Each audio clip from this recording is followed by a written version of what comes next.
Bueno, os presento, entramos en estos momentos en una parte un poco más que ya anunciaba Antonio, ¿no? Con algunas referencias al mundo de la politología y el derecho.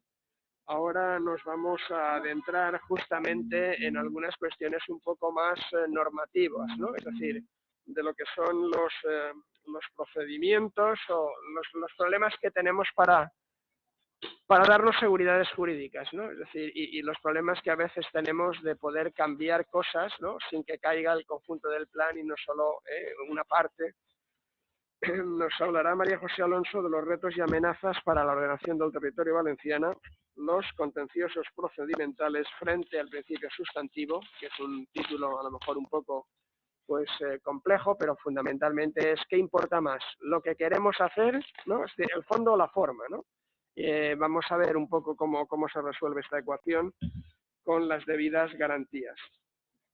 María José Alonso es Premio Extraordinario de Licenciatura en Derecho, doctora en Derecho cum laude, profesora de la Universidad de Valencia de Derecho Administrativo en el departamento de esta universidad. Ha sido magistrada suplente en el Tribunal Superior de Justicia de la Comunidad Valenciana de la Sala de lo Contencioso Administrativo desde abril del 2002 hasta 2006. En 2007 fue magistrado en la convocatoria de juristas de reconocida competencia, obteniendo el número 1 en la especialidad del derecho, ¿no? En la que practica su profesión, derecho administrativo. Desde el 2012 es profesora titular del Departamento de Derecho Administrativo y magistrado excedente, y estuvo adscrita al Tribunal Constitucional como letrada desde septiembre de 2015 hasta enero del 2016. Por tanto, como veis, una persona también con un bagaje profesional de primerísimo nivel que nos puede enseñar y compartir parte de la experiencia que ha venido desarrollando y acumulando en sus largos años de carrera. Muchísimas gracias. Muchísimas gracias a vosotros por haberme invitado. Buenos días a todos. Yo os voy a contar una cosa que a lo mejor os parece un poco aburrida, ¿de acuerdo? Pero la cuestión es la siguiente. Vosotros, claro, todos sabéis que existen por una parte pues instrumentos de planeamiento que aprueban las administraciones públicas, esencialmente las comunidades autónomas, que tienen por finalidad la ordenación territorial, es decir, una ordenación pues supramunicipal, ¿de acuerdo? Unas veces desde el punto de vista de un sector concreto, pues por ejemplo el Patricova, que es el plan de acción territorial pues para mitigar los riesgos de las inundaciones, o por ejemplo pues el plan para la protección de la huerta valenciana, ¿de acuerdo? O por ejemplo el plan de acción territorial para la protección de la infraestructura verde del litoral llamado Patibel, que se aprobó por un decreto valenciano 58 del año 18.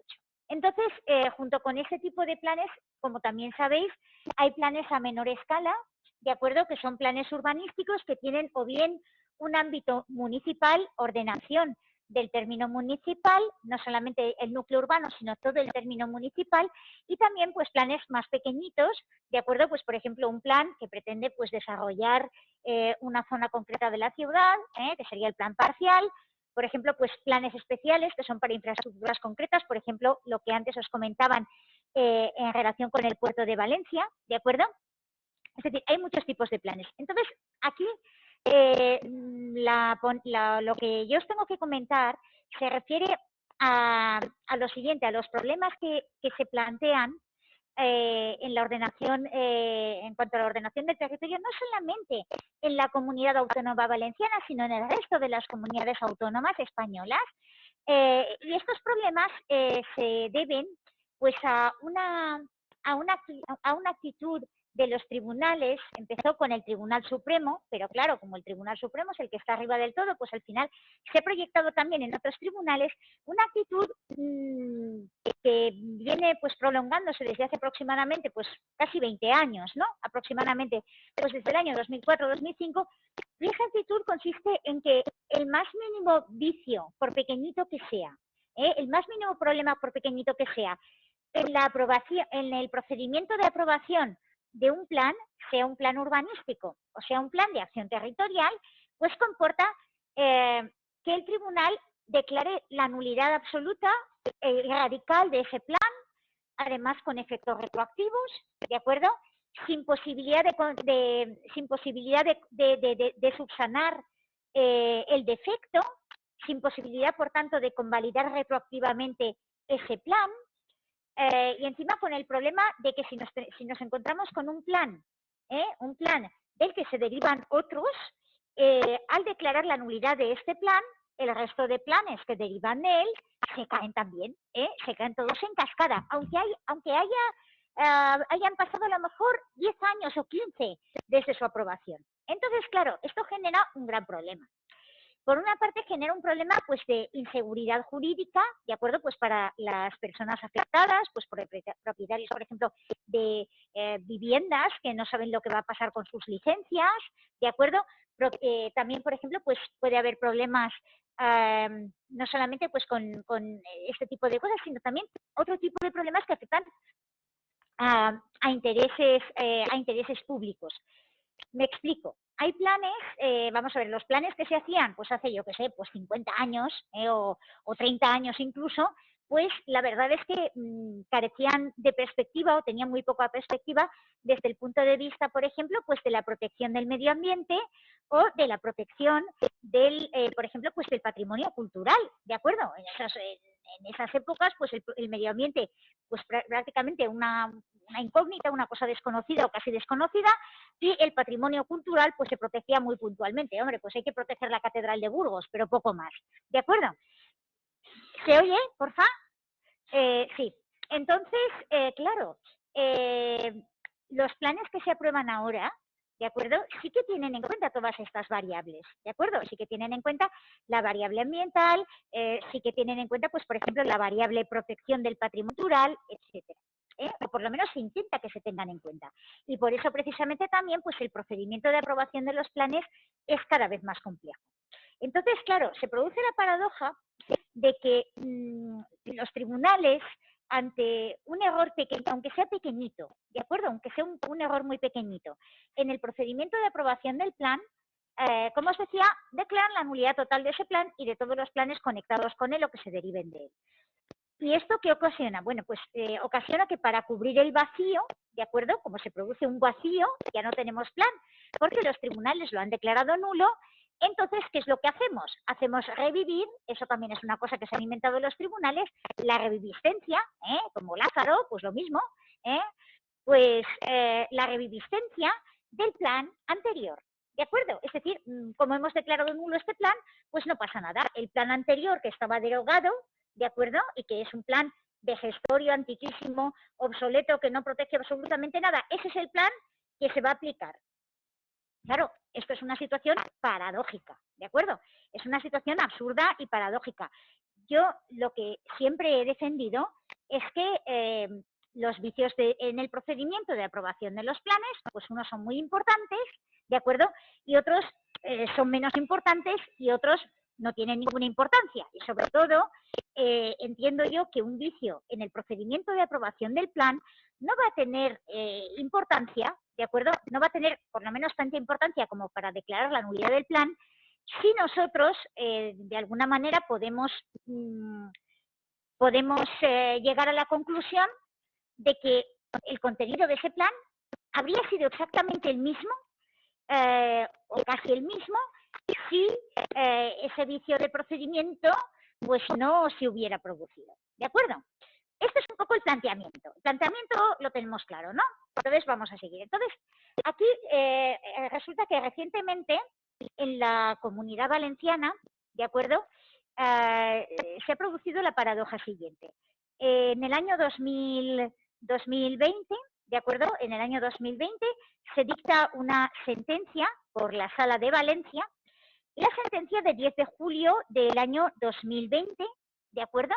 Y esta sentencia de julio de 2020, del día 10 de julio de 2020, declara, y yo creo que es una sentencia que está bien, ¿de acuerdo? Es una sentencia que está bien construida, está bien.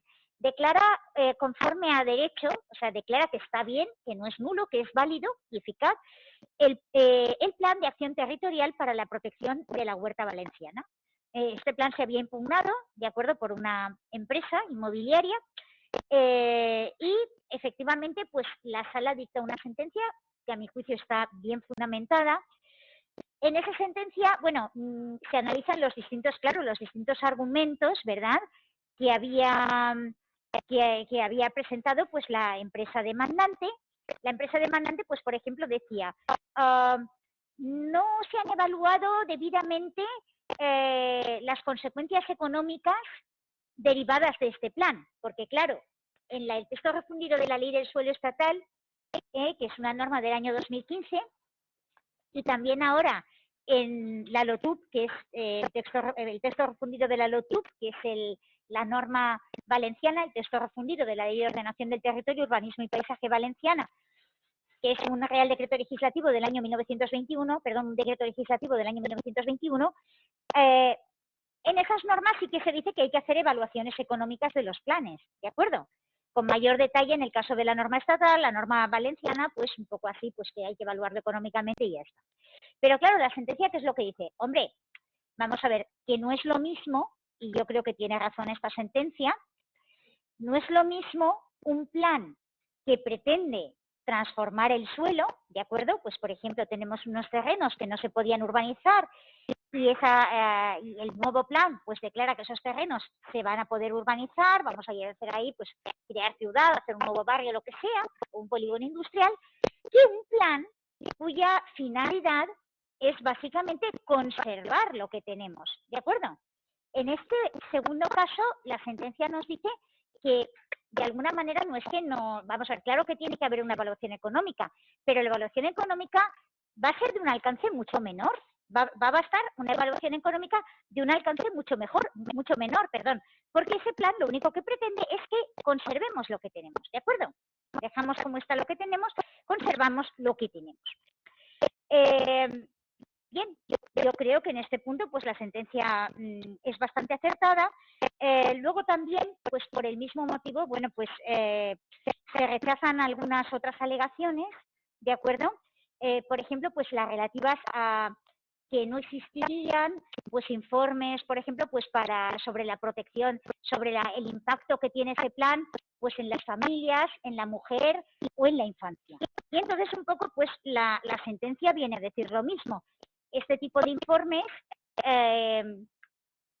ningún impacto iban a tener sobre este tipo de plan, que es un plan destinado básicamente pues a conservar lo que hay, ¿de acuerdo?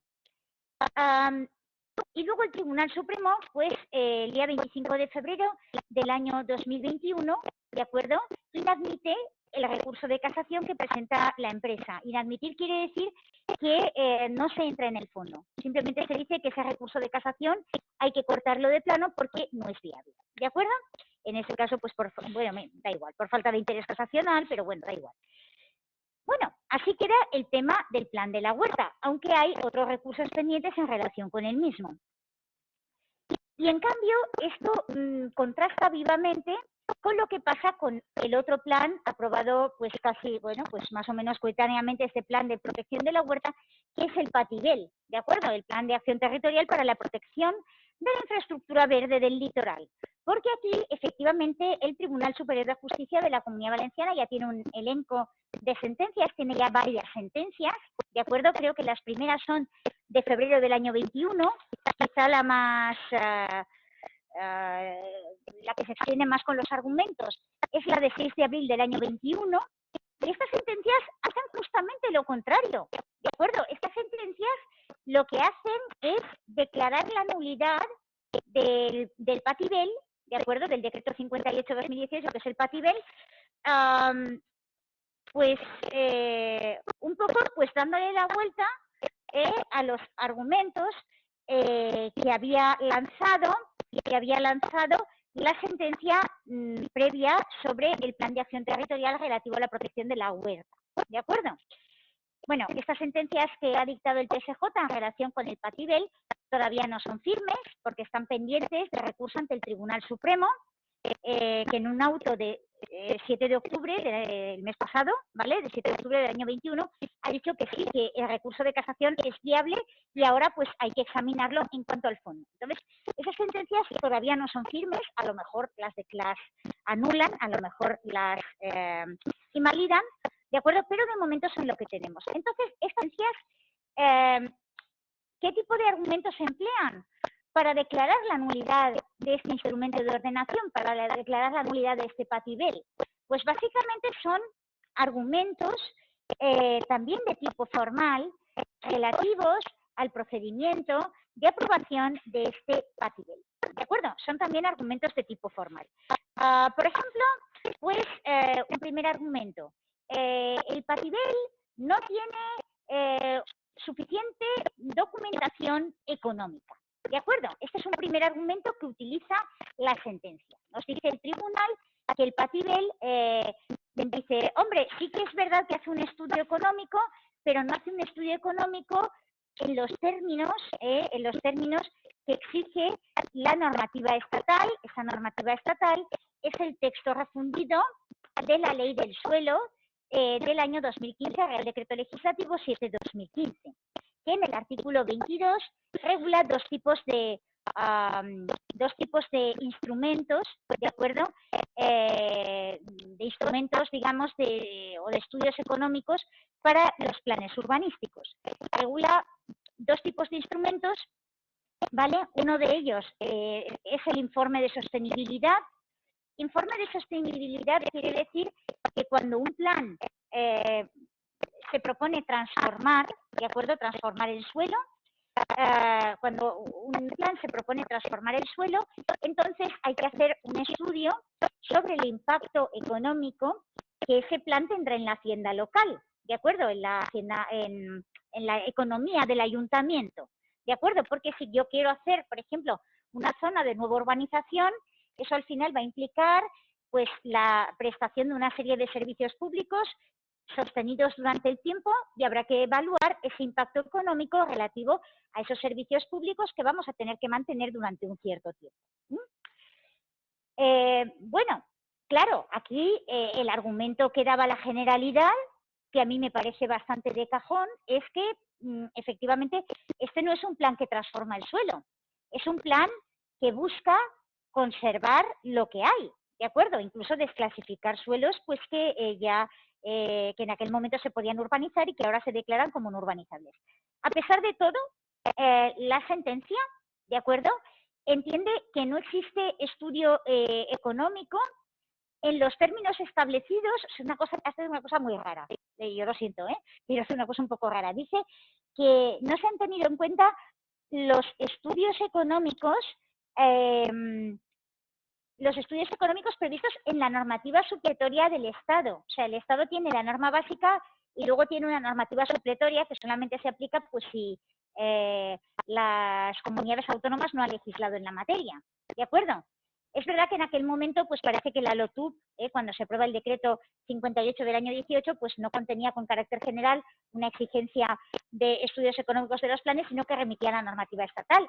Pero es que aunque supusiéramos que esa normativa estatal supletoria es de aplicación, que yo creo que no lo era, en esa normativa supletoria se dice, se trata aquí de exigir un estudio económico adicional para el caso de los planes que vayan a transformar el suelo.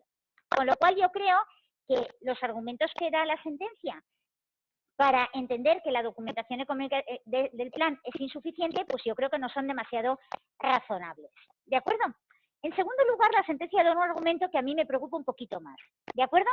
Da un argumento relativo a la evaluación ambiental estratégica. La evaluación ambiental estratégica, ¿de acuerdo?, es un documento que se tiene que se tiene que exigir a todos aquellos planes a cuyo amparo después se van a desarrollar diferentes proyectos. ¿De acuerdo? Y es un instrumento previsto en el derecho de la Unión Europea, concretamente en la Directiva 42 del año 2001, ¿vale? Una directiva del año 2001, y luego está previsto también pues en la normativa estatal básica, en una ley del año 2013, la ley 21 del año 2013, y también lo prevé para los planes urbanísticos y territoriales, claro está, no podía ser menos, la normativa autonómica valenciana, que le llama evaluación territorial y ambiental estratégica. Entonces, lo que viene a decir la Sala de Valencia en relación con el patibel es que sí que existe esa evaluación ambiental estratégica. En el caso del patibel, por supuesto, había habido ese estudio ambiental estratégico y luego pues la declaración ambiental estratégica después de todos los trámites, pero entiende la sala que es insuficiente por lo siguiente, porque la evaluación ambiental estratégica exige siempre un estudio de alternativas, ¿de acuerdo? Un estudio de alternativas, valorando incluso la alternativa cero. Alternativa cero quiere decir no aprobar el plan, ¿vale? Entonces se tienen que valorar todas las alternativas que hay, incluyendo la alternativa cero. Entonces, lo que dice la sala es que sí que aparentemente hay una evaluación ambiental estratégica, pero que al final el estudio de alternativas es un estudio básicamente económico, ¿de acuerdo?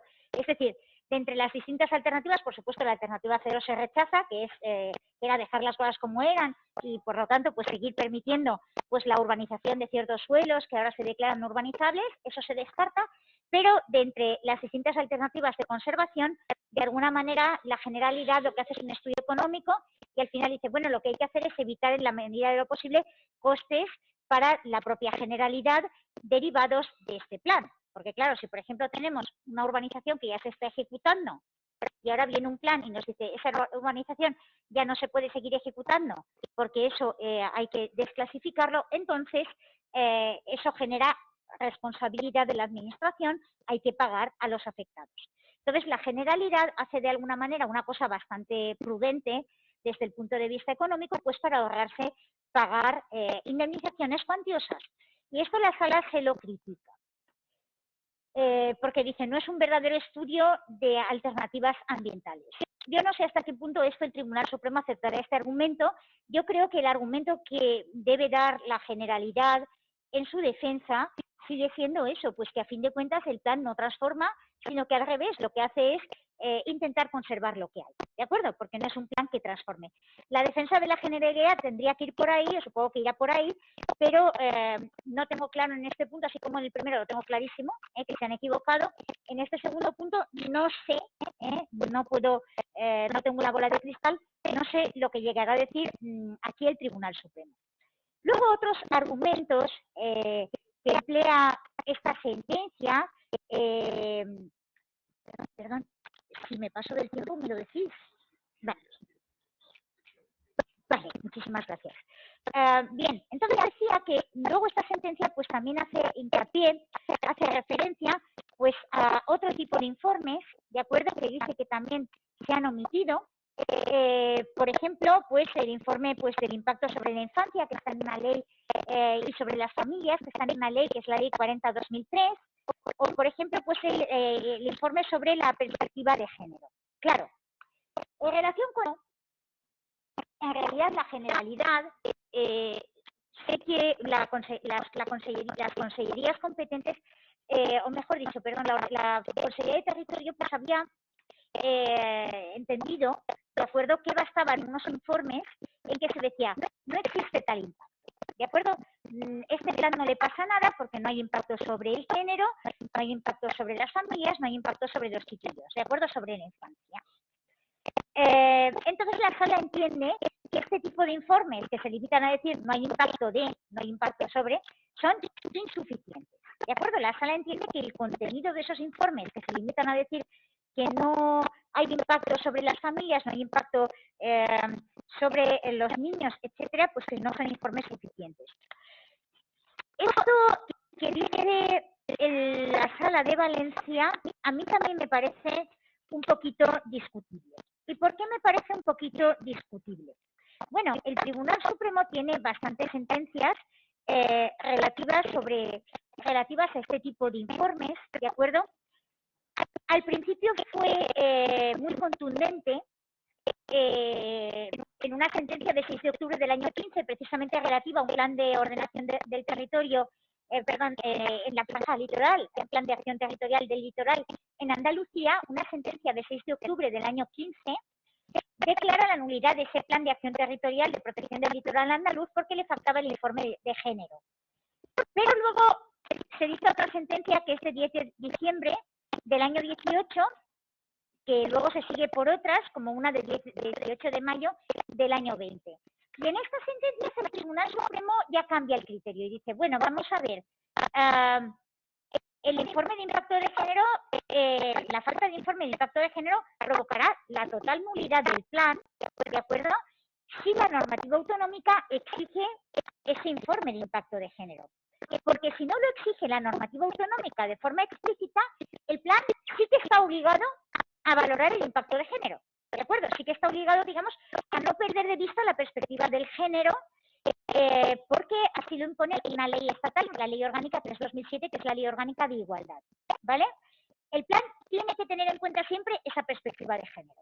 Pero eso no significa que tenga que haber un informe concreto emitido pues por la Dirección General de la Mujer o el organismo que sea, ¿vale? Donde se diga que el impacto de género de este plan pues es positivo porque patatín patatán.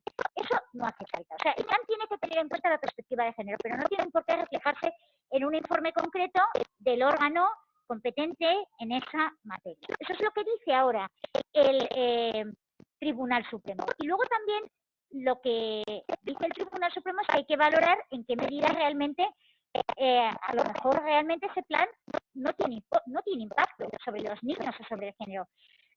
Yo creo que este tipo de impactos se producen más bien sobre todo a nivel de planes más pequeñitos. Un plan más pequeñito pues sí que tiene que prever guarderías, ¿de acuerdo? Para los niños pequeñitos. Eso está claro. Y colegios para los niños un poco más mayores. Pues a nivel de impacto sobre las familias o sobre la infancia. Y un proyecto de urbanización, ¿de acuerdo? Que es el que nos dice pues dónde van las farolas, por ejemplo, eso sí que tiene que tener muy en cuenta el impacto del género. Un plan de mayores dimensiones, pues hombre, no puede perder de vista esa perspectiva, y el propio texto refundido de la LOTU pues alude a algunas de estas cosas. Pues por ejemplo dice, hombre, pues hay que, por ejemplo, pues el impacto de género es más positivo si la ciudad es compacta que si la ciudad es dispersa, ¿de acuerdo? Porque ahí pues a lo mejor pues puede haber más trabajo para las mujeres que vivan por ahí, ¿de acuerdo? Perdón. O por ejemplo, pues a efectos, pues por ejemplo, pues de evitar que haya casas deshabitadas o rehabilitar zonas en el interior de las ciudades. Pero a lo mejor para todo esto, pues no hace falta un informe del órgano competente en esta materia. Basta que el plan no lo haya perdido de vista y no lo haya tenido en cuenta. Y lo haya tenido en cuenta. Y luego el Tribunal Supremo dice otra cosa. Dice, vamos a ver, si un señor impugna un plan porque dice que falta el informe del impacto sobre las familias o sobre la infancia o sobre el género, tiene que intentar, y esto me parece muy razonable, tiene que intentar argumentar en qué medida ese plan va a influir sobre todo ello. ¿De acuerdo? No es que no se tenga que tener en cuenta, claro que se tiene que tener en cuenta, pero se tiene que exigir también al que impugna un plan enorme, gracias, se tiene que tener en cuenta, se tiene que exigir un poquito de carga argumental al que pretende impugnar un plan enorme, y más un plan, ¿de acuerdo? Un plan que, como digo, bueno, pues lo que busca es conservar, ¿de acuerdo? Para evitar pues mayores impactos ambientales que al final también son climáticos, como se ha dicho antes, negativos, ¿de acuerdo? Entonces, claro que eso es lo que yo quería comentaros. Entonces, como os decía, bueno, pues el tribunal, en pocas palabras, el Patibel en este momento está declarado nulo, ¿de acuerdo? También es verdad que está declarado nulo por una sentencia que no es firme y que el Tribunal Supremo pues ha admitido a trámite los recursos de casación, con lo cual es muy posible que al final pues bueno, pues todo quede en agua de borrajas, ¿verdad? Y finalmente, bueno, pues se declare la validez del Patibel, pero no lo sé. Hay otro informe, ¿de acuerdo?, que también falta en el Patibel y que también me preocupa. No lo tuvo en cuenta la sala, ¿vale? Cuando dicta las sentencias no lo tuvo en cuenta porque las sentencias se copiaron unas de otras, pero sí que es verdad que sé que en alguna demanda se había alegado que es la falta de informe de impacto de las infraestructuras de telecomunicación que tenía que haber emitido el Ministerio competente en materia de telecomunicaciones. Ese informe falta y a mí me preocupa muchísimo porque ahí el Tribunal Supremo sí que es muy contundente, por ejemplo, en una sentencia del día 5 de febrero del año 19, donde declara la nulidad de un plan por falta del informe de impacto sobre las telecomunicaciones. La defensa de la generalidad tiene que ir en el mismo sentido, es decir, en el sentido de que nos encontramos con un plan que lo que pretende es conservar lo que hay, ¿de acuerdo? Y que no pretende transformar el suelo, sino al revés, frenar transformaciones del suelo. Entonces, pero ya os digo, estamos en un momento de suma incertidumbre. Y como conclusión, creo que los tribunales, tanto el Tribunal Supremo como los tribunales superiores de justicia, tendrían que ser un poquito, tendrían quizá que cambiar un poquito la perspectiva, ¿de acuerdo? En cuanto a esas declaraciones de nulidad de un plan, además así se declara todo nulo, ¿de acuerdo? Sin más problema, pues por vicios procedimentales que a lo mejor al final no tienen ninguna incidencia sobre el contenido del plan. Esto pasó también en el Plan de Madrid hace muchos años, ¿de acuerdo? Se declara nulo en el año 2007 y al final en el año 17, tras muchísimos avatares, se aprueba otro plan casi con el mismo contenido. Se declaró nulo por un vicio de forma, de procedimiento, y al final, al cabo de 10 años, se declara válido un plan que era prácticamente igual, pero que ya no tenía el vicio procedimental. Yo creo que hay que buscar un poco, hay que verificar un poco pues si realmente ese vicio procedimental ha tenido incidencia sobre el contenido del plan o si no lo ha tenido.